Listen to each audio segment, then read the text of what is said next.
ভয়াবহ বন্যায় বিপর্যস্ত দেশের 11 জেলার মানুষ।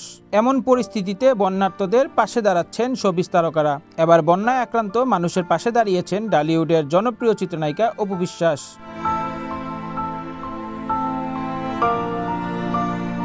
বন্যার্তদের সহায়তায় ঢাকা বিশ্ববিদ্যালয়ে গণত্রাণ কর্মসূচিতে সহায়তা পাঠিয়েছেন এই নায়িকা।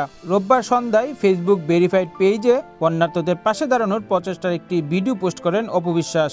ভিডিওতে দেখা যায় তার প্রতিনিধি হিসাবে এক যুবক কিছু অর্থ গণত্রাণ কর্মসূচিতে প্রদান করেন। ক্যাপশনে তিনি লিখেছেন, দেশের বিভিন্ন অঞ্চলের লক্ষ লক্ষ মানুষ পানিবন্দী হওয়ায় মনটা ভালো নেই। অসহায় হয়ে পড়া মানুষগুলোর আর্তনাদ দেখলে মন চায় ছুটে যাই তাদের কাছে। অসহায় বাচ্চাদের মায়াবী মুখগুলো দেখলে বুকটা ছটফট করে, কারণ আমার নিজেরও ছেলে আছে।